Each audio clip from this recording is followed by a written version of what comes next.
गुरुदेव, नागनाथ सध्या द्विधा अवस्थेत आहे. ज्या आईने जन्म दिला तिचे रक्षण करायचं आहे आणि ज्या आईने संगोपन केलं तिचीही त्याला काळजी वाटत आहे. होय, अशा अवस्थेत तो अडकलेला आहे. त्याने यातून बाहेर यायला हवं.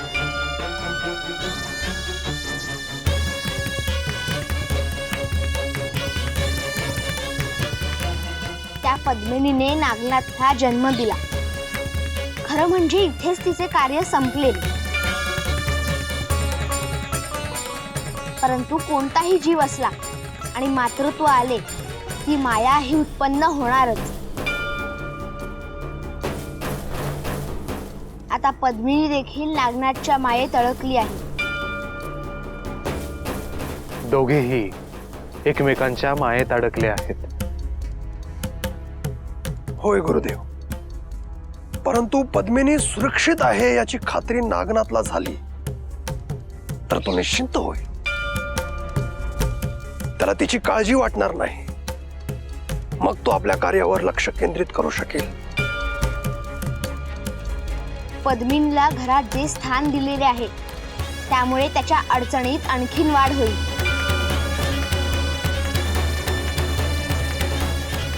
गुरुदेव, पद्मिनी सुरक्षितपणे घराबाहेर कशी जाईल हे आपण पाहायला हवं.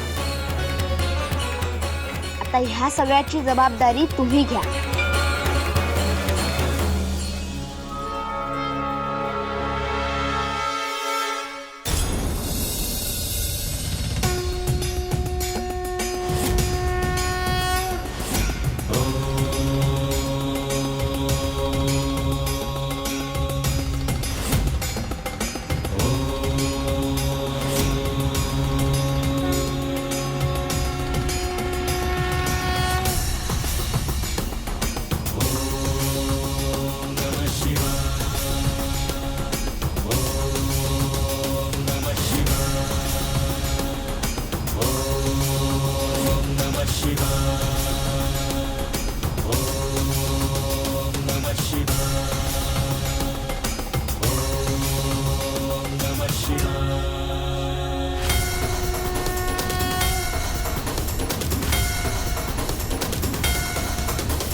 करुणावतारं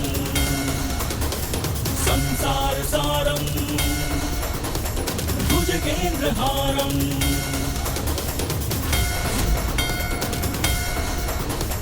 कर्पूरगौरं करुणावतारं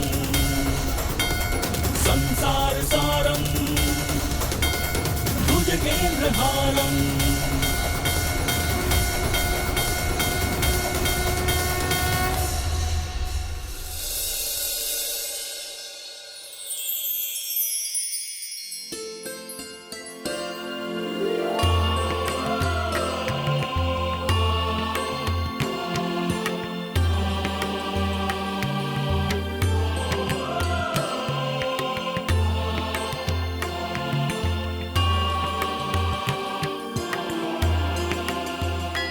नागनाथ,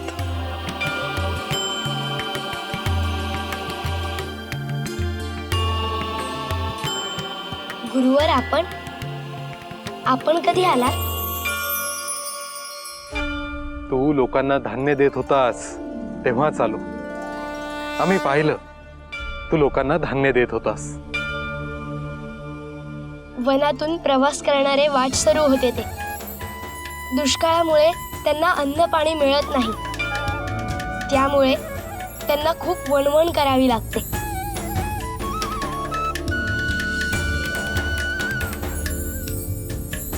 म्हणून तू वनात आला आहेस तर? मी धान्य देतो हे सगळीकडच्या लोकांना कळलंय. त्यामुळे इतर गावातली लोक सुद्धा धान्य घ्यायला येतात.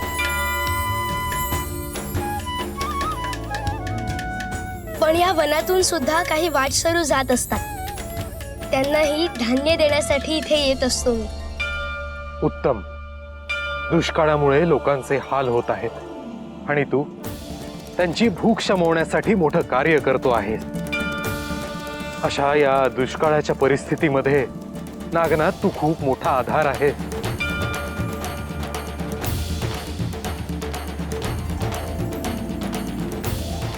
हे सगळं श्री गुरुदेवांमुळे शक्य होत आहे. त्यांनी मला हे पात्र दिलंय आणि त्याचं मला समाधान आहे.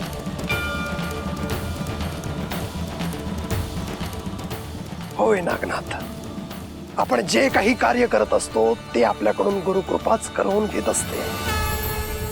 आपण फक्त निमित्त मात्र असतो. त्या कार्यामागची खरी ऊर्जा ही गुरुकृपाच असते. हे मी नेहमी ध्यानात ठेवीन गुरुवर.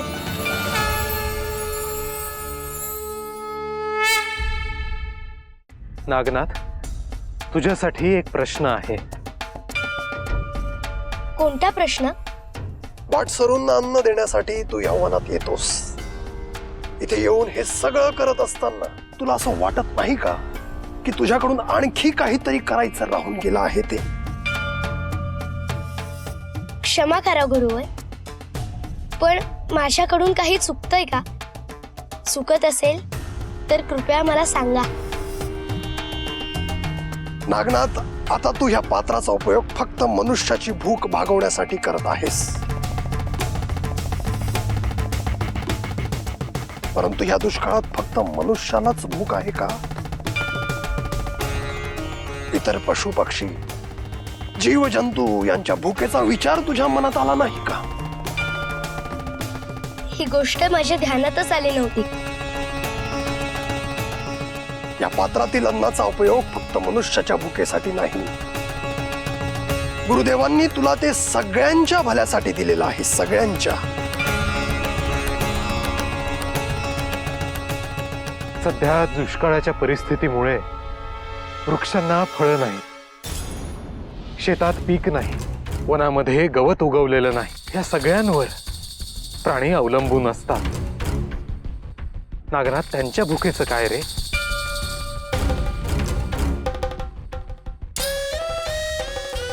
हे तर माझ्या काहीच लक्षात आलं नाही. मला क्षमा करा गुरुवर, माझ्याकडून खूप मोठी चूक झाली. ठीक आहे, हरकत नाही. परंतु तू हे ध्यानात ठेव की दत्तगुरूंनी तुला हे पात्र दिले आहे ते सगळ्यांसाठी दिलेलं आहे. या दुष्काळात सगळ्यांना त्याचा आधार व्हावा म्हणून ते आहे. आजपर्यंत पशु पक्षी, इतर जीवजंतू सगळे तुझ्याकडे आशेने पाहत होते, परंतु तुझे त्यांच्याकडे लक्ष गेले नाही. असं करू नकोस नागनाथ. तुला सगळ्यांचा विचार करावा लागेल. मी हे सगळं ध्यानात ठेवीन गुरुवर आणि त्याप्रमाणेच कार्य करीन.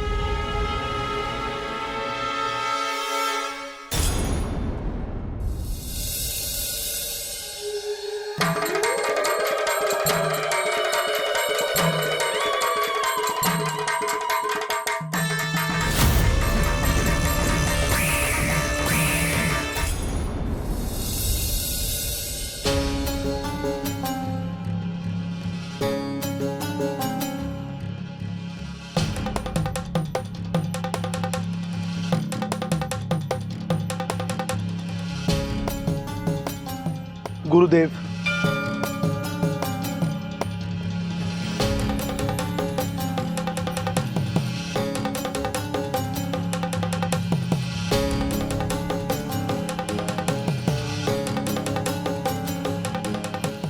शुभम भवतु.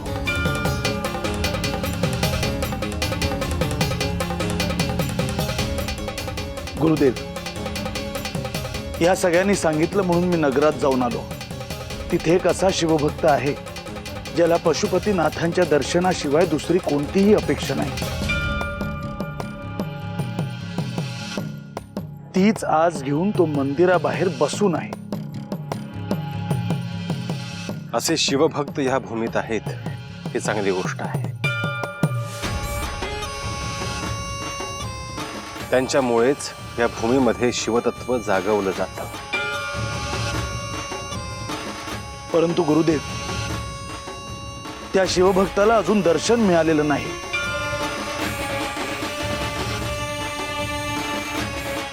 तिथले सैनिक त्याला मंदिरात जाऊ देत नाहीयेत. तिथले काही लोकही त्यात सहभागी आहेत. ते सगळे त्याला वेडा समजतायत. तिथेच त्या सगळ्यांना शिक्षा करून मी त्या शिवभक्ताला मंदिरात प्रवेश मिळवून देणार होतो. परंतु मला असं वाटलं की आधी तुम्हाला येऊन सांगावं. हे तू योग्य केलंच गोरक्ष. महादेवांची ही लीलाच आहे. श्री महादेव आपल्या भक्तांची कठोर परीक्षा घेत असतात. त्यामुळे त्यांच्या लीलेचाच हा एक भाग आहे.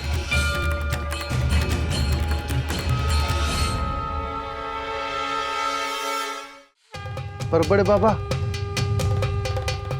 3-4 दिवस झालं तो तिथंच बसून आहे.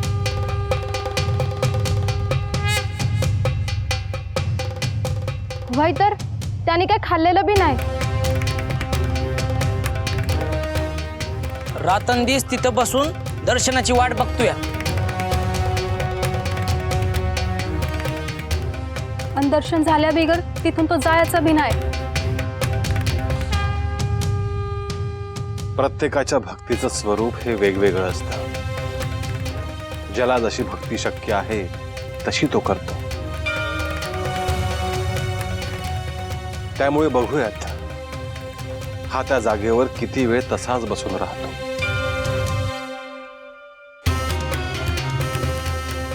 त्याच्या धीराचीच ही एक परीक्षा आहे. श्री महादेवांच्या परीक्षेत जर तो खरा उतरला तर साक्षात श्री महादेव त्याला दर्शन देतील.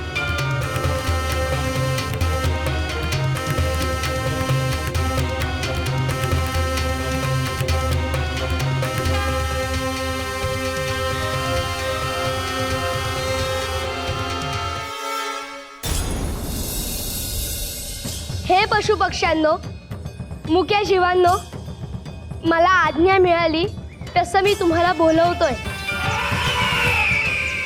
मी तुम्हाला विसरलो नव्हतो, पण मला तुमच्या भुकेचा विचार करायला हवा होता. तो विचार मी केला नाही. ही माझी खूप मोठी चूक झाली. त्यासाठीच मी इथे आलोय. माझ्या गुरूंनी मला हे जे पात्र दिलंय यातून मी तुम्हाला अन्न देणार आहे. त्यामुळे सगळ्यांनी इकडे या.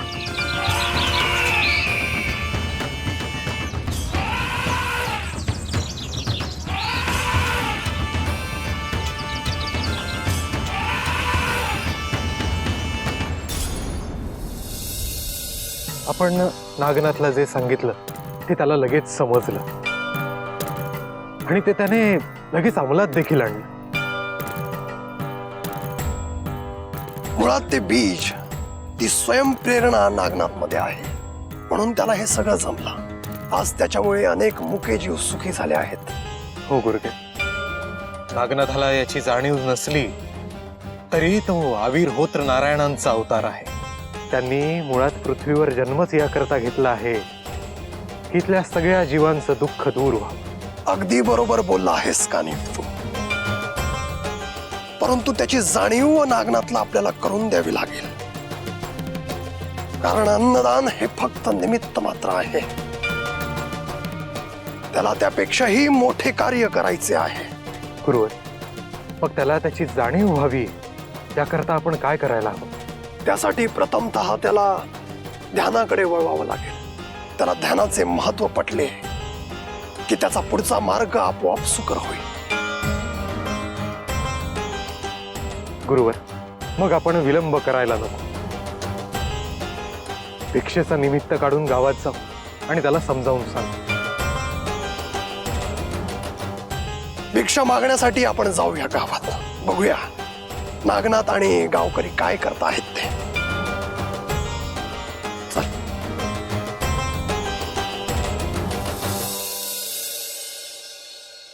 कोशधर्म भाऊ, येऊ का? अरे सखाराम, ये की. विचारायचं काय त्यात? बस. नाही म्हणलं तुम्ही काम करत होता म्हणून म्हणलं विचारावं. तसं काही विशेष काम सुरू नाहीये. बोला तुम्ही. काही नाही. ते तुमच्या घरी पाहुणेबाई आल्यात ना, पद्मजाताई, त्यांच्याबद्दल जरा बोलायचं होतं.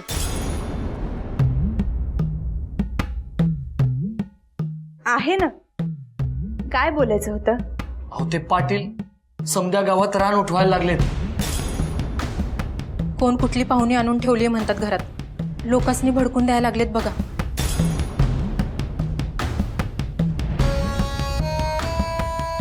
अहो, एखादी पाहुणी घरी आली त्यात भडकवण्यासारखं काय आहे? अहो ताई, आमच्या कानावर तर आलंय की त्या पद्मजाताई कोणी पाहुणी बिवणी नाही, तर चिरटूक करून आणलेली बाय हाय. भय, या पद्मजाताईपासून समदसनी धोका आहे असं बी सांगतात त्या.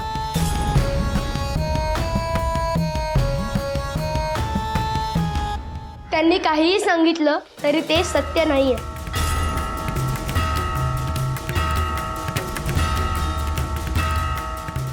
अरे नागनाथ, हे आम्हाला कळतंय, पण त्यांच्या तोंडाला कोण लागणार आहे? हे म्हणजे अति झालं आता. हे ऐकून गावातली लोक आपल्याबद्दल काय विचार करतील? आई, असं काहीही होणार नाही. लोकांना त्या पाटलाचा आणि गिरिजा अक्काचा स्वभाव माहिती आहे, त्यामुळं ते त्यांच्यावर विश्वास ठेवणार नाहीये. नागनाथ, लोक घाबरतात त्यासनी. त्यात त्यांनी समद्यांच्या जमिनी ताब्यात घेतल्यात. म्हणजे आता कोण त्यांच्या विरोधात बी बोलायचं नाही. तुम्ही समद्यांनी सावधच राहा. हो, माझ्या मनाला तर आताच धाकधूक वाटायला लागली आहे. ते काहीही करू शकतात. आई, तू घाबरते का आहेस? आणि असं काय करणार आहेत ते? आपल्या घरात घुसून मावशीला बाहेर तर काढणार नाहीत ना?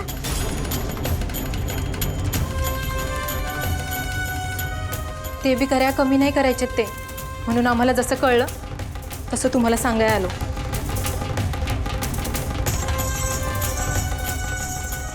वय आणि त्यात ती गुरुवाई बी कुठेतरी गेली आहे, त्यामुळे ते पाटील येड्यावानी वागायला लागले.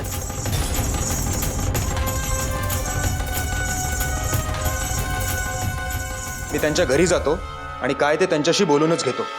नाही नाही, नको. उगाच तुम्ही त्यांच्या घरी जाऊ नका. उगाच हात दाखवून अवलक्षण कशाला? नागनाथ, तू सुद्धा कुठेही घराच्या बाहेर जाऊ नको. अगं पण सुरादेवी, बोलण्याने त्यांच्या मनात काय आहे ते तरी कळेल. भय, भाऊ बरोबर बोलतात. एकदा त्यांच्या संग बोलायला पाहिजे. हो, मी आलोच जाऊ. अहो, त्यांना राग येईल असं काही बोलू नका. हा,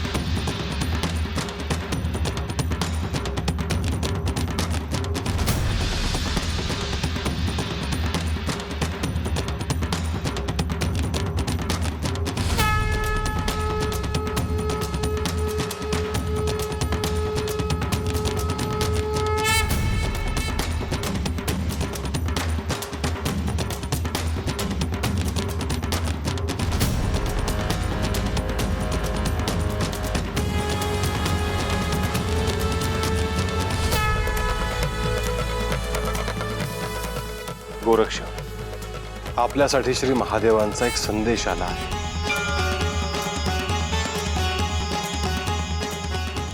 काय संदेश आहे गुरुदेव? इथलं कार्य करत असताना आपल्याला शाबरी देवीला विसरून चालणार नाही. मनुष्याच्या भवितव्यासाठी, त्यांच्या कल्याणासाठी आपल्याला शाबरी मंत्रांची रचना करत राहावी लागणार आहे. आपण शाबरी देवीचं आवाहन करून तिला इथे बोलवून घेऊ आणि तिच्या साक्षीनेच मंत्रांची रचना करू.